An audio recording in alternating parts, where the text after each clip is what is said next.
She ran into the forest, her heart pounding in her chest. The desperate shouts of the villagers echoing and fading behind her. She ran until her legs gave out, pushing her body to its limits, until she could run no further. With a final, desperate gasp, she collapsed. Once upon a time, there was a beautiful young lady named Nadidi. Nadidi lived in a small hut at the edge of the village of Zumbara, a place where the vibrant colors of the marketplace and the laughter of children seemed a world away. She had lost her family to a sudden and devastating flood that swept through the region 2 years prior. The villagers whispered about her, saying she was marked by misfortune, and they avoided her whenever possible. Despite her isolation, Nadidi was resilient and kind-hearted, often helping elderly villagers with their chores, though they seldom thanked her. Her days were filled with solitary routines, gathering water from the stream, tending to her small garden, and crafting simple jewelry to sell at the market. Though her life was hard, Nadidi found solace in the beauty of nature. She loved the way the sun set over the hills, painting the sky with hues of orange and pink, and the sound of birds singing in the early morning. One evening, as Nadidi sat outside her hut, watching the stars twinkle in the vast night sky, she felt an uneasy stillness in the air. She couldn't shake the feeling that something was amiss. Little did she know, the elders of Zumbara were gathered around the sacred baobab tree at the heart of the village, discussing her fate. The baobab was an enormous, ancient tree, revered by the villagers for its supposed protective powers. Legend had it that the tree was once a powerful shaman named Quaim, who transformed into a tree to protect Zumbara from a terrible curse.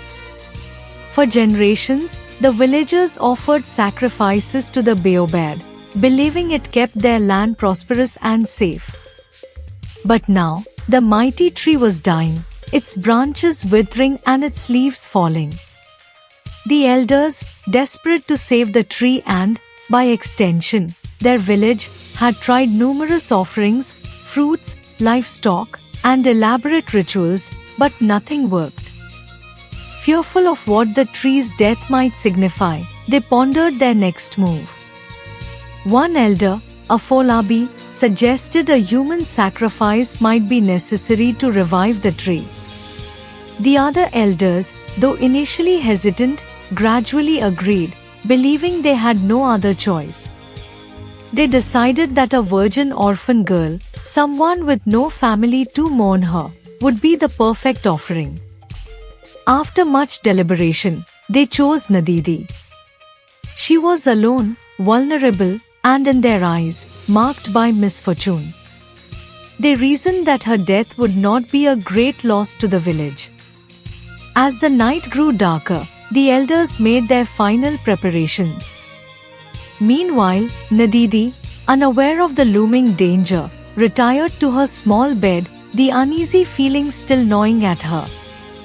As the moon climbed higher in the sky, casting a silvery glow over the village, Nadidi drifted into a restless sleep.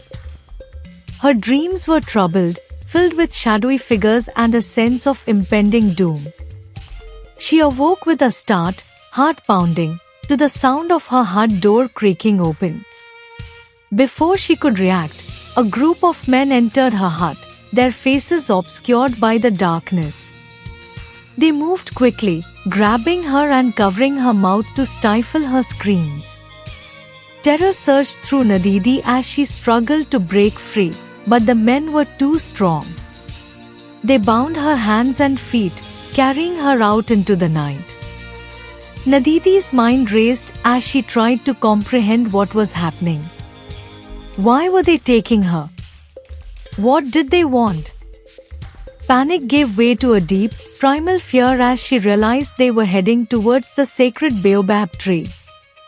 The villagers believed the tree held immense power, and she had always felt a mix of awe and fear when passing by it. The men brought her before the great tree, where she saw the village elders gathered, their faces stern and determined. Nadidi's heart sunk as she realized they were responsible for her abduction. She tried to scream, but her voice was muffled by the gag. The men tied her to the tree, and she struggled, desperate to escape. The elders began their ritual, chanting and making offerings to the tree. Nadidi watched in horror as they ignored her pleas for mercy. As the ritual continued, a strange light began to emanate from the baobab, growing brighter and more intense. The dying branches seemed to pulse with new life. Seizing the opportunity while the villagers were distracted, Nadidi managed to loosen her bindings and slip free. She ran into the forest, her heart pounding, the shouts of the villagers fading behind her. She ran until she could run no more, collapsing in exhaustion in a dark corner of the forest. Gasping for air, Nadidi tried to make sense of what had happened. Why had the elders chosen her? What did they hope to achieve? One thing was clear: she could not return to the village. She would have to survive on her own in the forest, away from the people who had betrayed her. Help our channel grow. Subscribe and hit the notification bell to be the first to experience the excitement of our next story. The night was thick with silence as the villagers of Zumbara huddled around the sacred baobab tree. The elders, their faces lined with worry, couldn't believe what had just happened. Nadidi had escaped, and with her gone, their hopes of saving the dying tree seemed to vanish into the night. Elder Afolabi, his eyes dark with frustration, stepped forward. "We must find her," he declared, his voice cutting through the silence like a knife. "Without Nadidi, the tree will continue to die, and so will our village." The villagers, their fear turning into determination, quickly formed search parties. Men and women grabbed torches, their flames flickering in the cool night air. The forest loomed dark and ominous at the edge of the village, and into this darkness, they marched, calling Nadidi's name. Nadidi, meanwhile, was deep in the forest, her heart pounding with fear and exhaustion. She had never ventured this far before, and every sound, the rustle of leaves, the hoot of an owl, made her jump. She knew she had to keep moving, but her legs felt heavy and her breath came in ragged gasps. She found a small clearing and crouched behind a large rock, trying to catch her breath. The night was so dark she could barely see her own hands.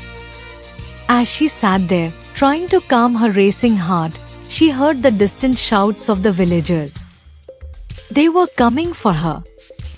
Back in the village, the search party spread out, their torches casting airy shadows on the trees.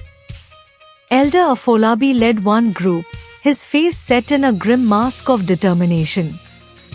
They called out for Nadidi, their voices echoing through the forest. "Nadidi! Nadidi!" they shouted, but there was no response. Subscribe now and share this video. Thank you for your support. Nadidi heard them getting closer. She knew she couldn't stay hidden for long. She had to keep moving. Slowly, she stood up and started to creep deeper into the forest, trying to stay as quiet as possible. Her mind raced with fear and confusion. Why had the elders done this to her? What did they hope to gain? As she moved through the underbrush, the sounds of the search parties grew louder. She could hear the crackling of branches under their feet and the murmur of their voices. She had to find a better hiding place, somewhere they wouldn't think to look. She spotted a fallen tree with a hollowed-out trunk a little way off the path. Crawling inside, she held her breath and listened. The searchers were close now, so close she could hear their breathing. She prayed they wouldn't find her. The search party scoured the forest, their frustration growing with every passing minute. Elder Afolabi felt a knot of worry tighten in his chest. If they didn't find Nadidi soon, the tree might be beyond saving. The villagers' torches flickered as they moved, casting long shadows and creating an atmosphere of suspense and fear. The forest seemed to close in around them, the darkness almost tangible. Every rustle of leaves, every snap of a twig, made them jump. Nadidi remained hidden in the hollow tree, her heart pounding so loudly she feared they would hear it. She could see the glow of their torches through the cracks in the trunk. She dared not move or even breathe too loudly. "Keep looking," Elder Afolabi ordered, his voice hard. "She has to be here somewhere." But as the hours dragged on, their hope began to wane. The forest was vast and filled with countless hiding places. Finding one frightened girl in this darkness was like searching for a needle in a haystack. As dawn began to break, painting the sky with streaks of pink and gold, the search party started to gather back at the village, exhausted and disheartened. Elder Afolabi's face was grim as he looked at the weary villagers. They had failed to find Nadidi, and with her, their last hope of saving the sacred baobab tree seemed to slip away. But deep in the forest, hidden in her hollow tree, Nadidi was still free. She knew she had to stay hidden and figure out a way to survive on her own. The villagers might have given up for now, but she knew they wouldn't stop looking. She would have to be careful, smart, and brave if she wanted to stay ahead of them. As the first light of day filtered through the leaves, Nadidi crawled out of her hiding place. She had survived the night, but she knew her struggle was far from over. She took a deep breath, steeling herself for the challenges ahead. She had to stay one step ahead of the villagers and find a way to uncover the truth behind their desperate actions. Nadidi looked around, the forest now bathed in the soft light of morning. She felt a glimmer of hope. She might be alone and hunted, but she was also free. And as long as she was free, she had a chance to find answers and maybe, just maybe, save herself and her village. With renewed determination, Nadidi set off deeper into the forest, her mind racing with plans and possibilities. The search might have begun, but her journey was just starting. And she was ready to face whatever lay ahead. Nadidi walked through the forest, the morning sun casting a warm glow on the leaves. She was tired and hungry, but she knew she had to keep moving. She had to find food and shelter if she wanted to survive. Her stomach growled, reminding her that she hadn't eaten since the night before. She looked around, trying to spot something edible. She had learned a bit about wild plants from her mother before the fire.